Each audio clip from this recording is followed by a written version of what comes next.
Jalan menuju ke tempat pembuangan akhir di Tisai Distrik Bintuni, Kabupaten Teluk Bintuni dipalang pemilik hak ulayat. Memasuki pertengahan bulan Juli 2022, harga bawang merah dan cabai di Pasar Sentral Kabupaten Fakfak terpantau mengalami kenaikan.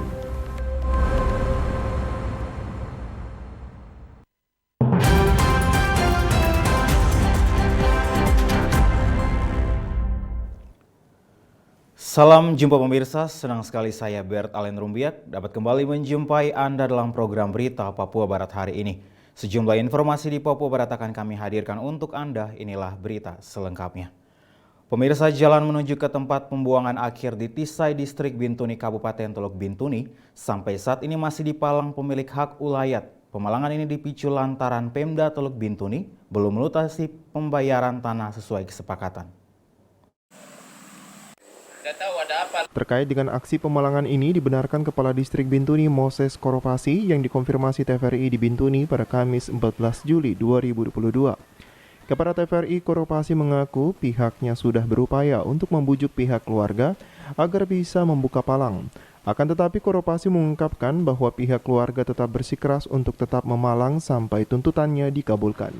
Jadi terkait pengelolaan sampah di wilayah Kota Bintuni secara khusus dalam lingkup distrik Bintuni ada masalah terkait dengan tanah hak ulayat masyarakat, yaitu jalan masuk tempat pembuangan akhir yang pernah disepakati oleh Dinas Pertanahan dan Lingkungan Hidup Kabupaten Teluk Bintuni dengan keluarga pemilik hak ulayat. Lalu ada terjadi penundaan waktu sehingga ini yang menjadi hambatan, ini menjadi penyebab terjadinya pemalangan. Dan kami sudah koordinasi, saya selaku Kepala Distrik dan Bapak Sekdis, kami sudah mengatur untuk berkoordinasi secara keluarga, internal keluarga, dengan keluarga yang bersangkutan. Lalu mereka sampaikan kemarin bahwa Bapak Distrik dan Bapak Sekdis, kami siap buka palang ketika hak kami dibayar. Berkaitan dengan upaya normalisasi kebersihan kota, Koropasi membeberkan bahwa Pemda dalam hal ini dinas terkait sudah menyampaikan laporan secara resmi kepada kepala daerah melalui Sekda. Sesuai pantauan TVRI, aksi pemalangan yang sudah berlangsung cukup lama ini membuat kondisi kota Bintuni menjadi sangat memprihatinkan. Pasalnya, hampir di setiap sudut kota banyak sekali sampah yang seakan-akan dibiarkan terbengkalai sampai berhari-hari. Lebih parah lagi, tempat pembuangan sementara yang berada di dalam pasar sentral semakin menggunung, sampai-sampai memutus akses jalan. Dari Teluk Bintuni, Valentino Wanma, TVRI Papua Barat melaporkan. Pemirsa, hingga 14 Juli 2022 daya serap APBD pemerintah Provinsi Papua Barat mencapai 27,19% dengan jumlah anggaran sebesar 1,8 triliun dan target perubahan bisa mencapai 50%. Hingga masuk bulan Juli 2022, pemerintah Provinsi Papua Barat terus menggenjot pekerjaan di setiap organisasi perangkat daerah agar APBD Papua Barat tahun 2022 sebesar 6 triliun lebih dapat terserap di daerah, dan hal itu akan berdampak pada peningkatan ekonomi di Papua Barat. Enos Aronggear, Kepala Badan Pengelolaan Keuangan dan Aset Daerah Provinsi Papua Barat mengatakan, hingga tanggal 14 Juli 2022 terlihat realisasi APBD sudah mencapai 27,19%, dengan realisasi anggaran sebesar 1,8 triliun rupiah, dari jumlah APBD secara keseluruhan sebesar 6 triliun rupiah. Peningkatan daya serap dikarenakan pembayaran di setiap OPD sudah dilakukan untuk pelaksanaan pekerjaan. Namun proses pembayaran dilakukan sesuai dengan pekerjaan yang telah dilaksanakan. APBD Provinsi Papua Barat jika dibandingkan dengan tanggal bulan Mei yang lalu itu sudah mengalami peningkatan. Realisasi anggaran yang mengalami peningkatan ini itu sebagai akibat progres dari setiap OPD yang melakukan tagihan. Di setiap OPD dalam melakukan tagihan, mereka tidak serta-merta mengajukan tanpa melihat progres di lapangan atau prestasi kerja. Nah, itu selama ini Mereka melihat prestasi kerja yang telah dilakukan, itulah yang mereka bayar. Jadi mereka tidak bayar atas keinginan mereka, tapi melihat bukti nyata pekerjaan itu sudah capai berapa persen. Lebih lanjut disampaikan hingga di perubahan anggaran diharapkan penyerapan APBD bisa mencapai 50%. Karena di setiap OPD teknis semua kegiatan saat ini sedang berjalan. Sampai dengan di perubahan nanti itu bisa capai 50%. 50%. Karena kegiatan pemerintahan terutama di OPD, di PU ini sekarang sedang jalan. Dinas Perhubungan, kemudian dinas-dinas yang terkait dengan dapat dana DTI itu yang besar. Ada 4 OPD. Dinas PU, Dinas Perhubungan, Dinas Pertambangan, dan Dinas Kominfo sendiri. Harapannya mereka bisa bergerak dan terus memantau pekerjaan yang ada sehingga tagihan tetap berjalan dan di perubahan kita bisa capai 50%. Diharapkan setiap OPD dapat memantau progres kegiatan yang dilakukan di lapangan untuk proses pengajuan pencairan. Harus disertakan dengan pelaporan hal tersebut dilakukan sehingga proses pencairan dapat berjalan dengan baik dan lancar. Jimmy Tabisu, TVRI Papua Barat melaporkan. Pemirsa, aparatur sipil negara harus siap melaksanakan tugas dan bekerja sesuai dengan tanggung jawab yang diberikan, karena dengan bekerja seorang pegawai akan siap dan mampu untuk menjadi pemimpin di kemudian hari. Hal tersebut disampaikan staf ahli Gubernur Bidang Ekonomi Pembangunan Niko Tike saat memimpin apel gabungan di lingkup pemerintah Provinsi Papua Barat pada Jumat 15 Juli 2022.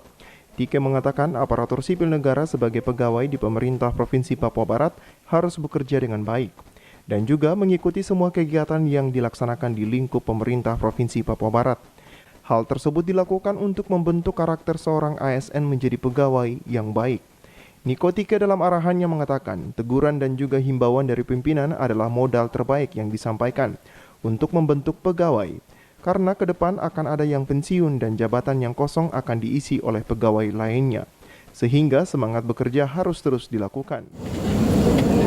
Bukan kita tegur terus marah, tetapi ini himbauan dan penyampaian saja supaya ke depan kalau Bapak Ibu jadi pejabat nanti bisa mengarahkan kepada staf yang ada di bawah.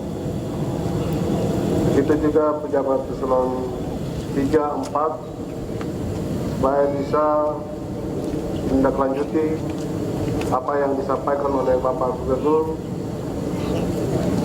Bapak Sekda, dan pimpinan OPD yang ada saat ini, bahwa kita selalu bekerja dengan baik walaupun ada arahan yang memang tidak sesuai, maka tentu kita tidak menjalankan hal itu. Lebih lanjut disampaikan salah satu kegiatan yang menjadi contoh adalah apel gabungan yang dilaksanakan pada hari Senin dan Jumat. Hal ini melatih para ASN untuk menjadi pemimpin di Provinsi Papua Barat. Apel hanya bertemu sebentar terus selesai, tetapi ini menunjukkan disiplin, melatih diri, mempersiapkan jati diri kita untuk menjadi pemimpin. Maka hari ini kepada Bapak Ibu sekalian, saya memberikan apresiasi yang sangat tinggi karena sudah mengikuti apel pagi, walaupun belum ada apa itu. Ya, paling cepat kalau 3 huruf itu ya yang disebut. Diingatkan juga bahwa pegawai yang taat kepada pemimpin dan juga selalu melakukan tugas dan tanggung jawab pasti akan mendapatkan promosi jabatan dan juga penghargaan dari pemimpin. Jimmy Tabisu, TVRI Papua Barat melaporkan. Pemirsa, rapat kerja Ikatan Alumni Jawa Timur Setanah Papua yang berlangsung di Kabupaten Manokwari Jumat pagi tadi dibuka resmi oleh pejabat Gubernur Papua Barat. Rapat kerja Ikatan Alumni Jawa Timur Setanah Papua bertujuan sebagai wadah konsolidasi dalam rangka menyatukan visi dan misi organisasi serta mempererat dan memperkuat eksistensi keluarga besar IKAL Jatim dalam pengabdian di tanah Papua. Rapat kerja yang akan berlangsung hingga Sabtu 16 Juli besok di salah satu hotel di Manokwari dibuka secara resmi oleh penjabat Gubernur Papua Barat Paulus Waterpau. Turut hadir dalam raker tersebut Dr. Maria Endang, Direktur Jenderal Kesehatan Masyarakat, staf ahli bidang pemerataan dan kewilayahan Kementerian Perencanaan Nasional Bappenas, anggota DPR RI Robert Kardinal, Wali Kota Sorong, Bupati Manokwari, Manokwari Selatan, Fakfak, Wakil Bupati Kaimana, dan tamu undangan lainnya. Ketua Umum IKAL Jatim Setanah Papua Johannes Momot dalam sambutannya menyampaikan, IKAL Jatim hadir di Tanah Papua sebagai bagian yang tidak dapat terpisahkan dari kehidupan masyarakat dan juga mempunyai tanggung jawab dalam mensukseskan pembangunan di Tanah Papua. Yang tidak terpisahkan dari masyarakat mempunyai peran yang sangat strategis dalam mengakselerasi dan mengoptimalkan semua potensi dirinya dalam rangka peningkatan kehidupan dan kesejahteraan masyarakat. Alumni Jawa Timur di Tanah Papua mempunyai tanggung jawab moral dalam menyukseskan seluruh proses pembangunan dalam kerangka otonomi khusus di Tanah Papua. Oleh karenanya, Ikatan Alumni Jatim perlu diberi ruang yang tepat dan memadai untuk dapat berkreasi, berinovasi, dan berkarya bagi kemajuan masyarakat, bangsa, dan negara Kesatuan Republik Indonesia di wilayah Tanah Papua. Penjabat Gubernur Papua Barat Paulus Waterpau dalam sambutannya menyampaikan Raker Ikatan Alumni Jawa Timur dijadikan wadah untuk berkumpul dan membicarakan isu-isu strategis penting yang direkomendasikan kepada pemerintah daerah.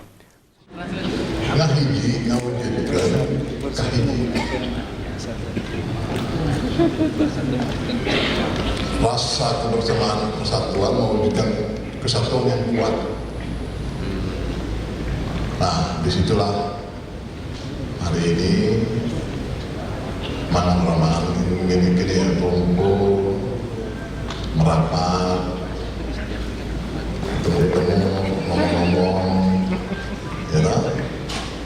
Kemudian bentuk sebuah ikatan yang kuat. Terus nanti mungkin ada isu-isu, informasi-informasi yang baik, mohon dibuat menjadi sebuah catatan yang reguler saja, yang nanti Bapak Ketua Umum akomodir semua pikiran-pikiran, masukan-masukan dari teman-teman semua untuk kita jadikan sebagai sebuah isu dalam rangka pembangunan ke depan. IKAL Jatim juga diharapkan agar dapat memberikan kontribusi yang baik kepada masyarakat dan juga pemerintah dalam menjalankan program pembangunan di Papua Barat dan juga Papua. Arina Irianan, TVRI Papua Barat melaporkan. Pemirsa, kehadiran IKAL Jatim di Tanah Papua yang bertujuan mendorong program pembangunan pemerintah baik provinsi maupun kabupaten direspon baik oleh Bupati Manokwari Hermus Indo. Ikatan Alumni Jawa Timur hadir di Tanah Papua tentu menjadi satu bagian yang ingin berkolaborasi dengan masyarakat dan juga pemerintah dalam rangka mendukung berbagai program pembangunan yang bertujuan untuk kesejahteraan masyarakat di Tanah Papua. Khususnya di Papua Barat sendiri disampaikan oleh Ketua Umum IKAL Jatim Johannes Momot bahwa langkah awal yang akan dilakukan adalah membantu pemerintah Kabupaten Manokwari untuk mengubah Manokwari sebagai ibu kota provinsi yang maju seperti layaknya ibu kota provinsi lainnya. Bupati Manokwari Hermus Indo yang turut hadir dalam pembukaan rapat kerja Ikatan Alumni Jawa Timur kepada TVRI Papua Barat dan media lainnya menyampaikan apresiasi kepada IKAL Jatim serta menyambut baik kehadirannya di Tanah Papua. Pertama tentu atas nama pemerintah daerah dan masyarakat Kabupaten Manokwari kami menyambut baik dan juga mendukung dari seluruh upaya yang dilakukan oleh Ikatan Alumni Jawa Timur Ikatan Alumni Jawa Timur yang Bapak Pejabat Gubernur Komjen Pol Dr. Paulus Waterpau sebagai pembina yang hari ini melaksanakan rapat kerja dengan harapan rapat kerja ini bisa berjalan sukses dan menghasilkan output yang baik yang diharapkan dikontribusikan bagi baik secara internal bagi IKAL Jatim itu sendiri, tetapi secara eksternal bagi pemerintah daerah baik tingkat provinsi maupun kabupaten.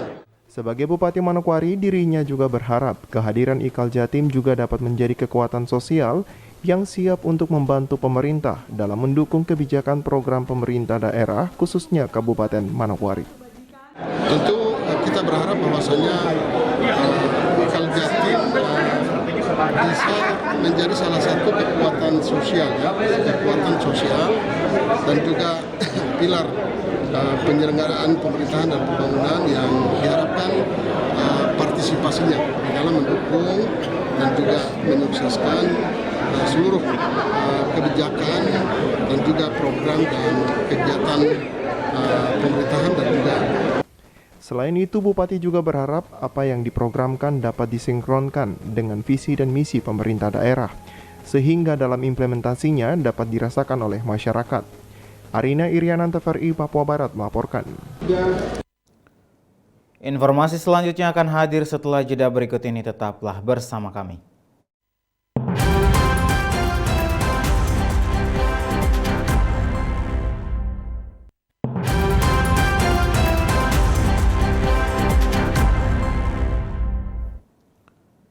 Terima kasih Anda masih bersama kami.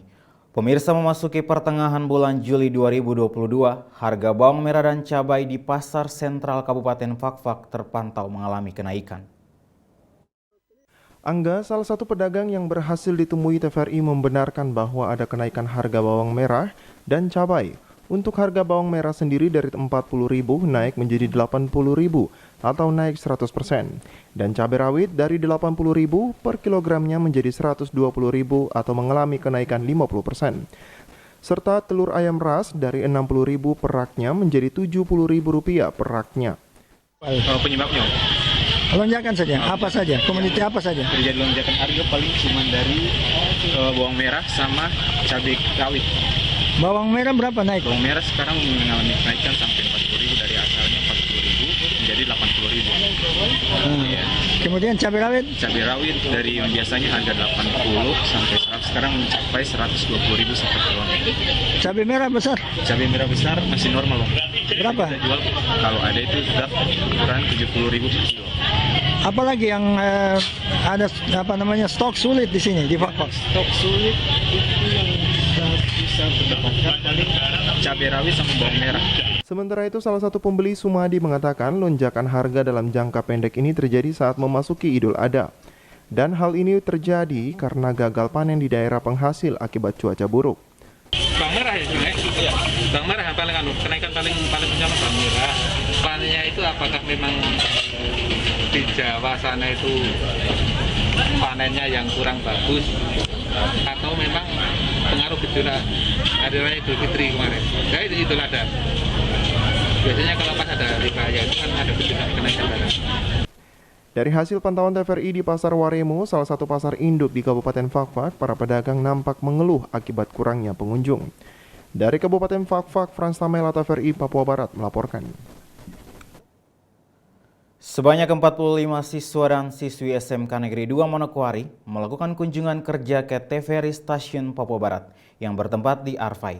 Kunjungan ini bertujuan untuk memperkenalkan siswa pada dunia industri, terkhususnya pada bidang penyiaran televisi. Dalam kunjungannya, siswa SMK Negeri 2 Manokwari yang diterima oleh PLT Kepala Stasiun TVRI Papua Barat Abner Siloi. Pada kesempatan tersebut, Abner memperkenalkan secara dasar proses siaran yang dilaksanakan oleh TVRI Papua Barat, mulai dari pengambilan gambar, pembacaan berita, serta proses siaran dari ruang kontrol. Wakahumas SMK Negeri 2 Manokwari, Darmin, mengatakan jika kunjungan kali ini adalah memperkenalkan seluruh proses produksi dan peralatan produksi kepada para siswa dan siswi yang baru saja masuk ke SMK Negeri 2 Manokwari. Ya, perlu kami jelaskan bahwa peserta kegiatan MPLS program keahlian teknik audio video ini berjumlah 45 peserta yang melaksanakan kegiatan pendidikan industri di TVRI Papua Barat. Adapun tujuannya adalah untuk memperkenalkan lebih awal peralatan-peralatan atau komponen-komponen apa saja yang digunakan di industri, terutama kepada tempat yang saat ini kami kunjungan, yaitu TVRI Papua Barat. Jadi memperkenalkan lebih awal tujuan daripada kunjungan industri tersebut, agar pada saat mereka melaksanakan PKL mereka tidak merasa canggung lagi, tidak merasa sudah tahu lebih awal bahwa apa saja yang akan mereka laksanakan ketika melaksanakan praktek kerja lapangan di TVRI Papua Barat. Selain itu, ada beberapa kunjungan yang dilakukan oleh SMK Negeri 2 Manokwari di beberapa tempat industri lainnya yang ada di Manokwari. Hal ini dilakukan guna memperkenalkan dunia industri lebih awal pada siswa dan siswi. Salah satu siswi, Christine Bunai, menyampaikan rasa syukurnya untuk dapat berkunjung ke TVRI Papua Barat guna melihat secara langsung proses siaran yang dilakukan selama ini oleh TVRI. Yang didapat setelah berkunjung ke TVRI Papua Barat banyak, terus atau jadi lebih tahu kalau berita yang Tom nonton di TV itu keluar dong kirim dari sini. Tom tahu cara buat berita. Sebagian besar interaktif itu dialog interaktif juga dibikin di sini, jadi baru tahu sekarang.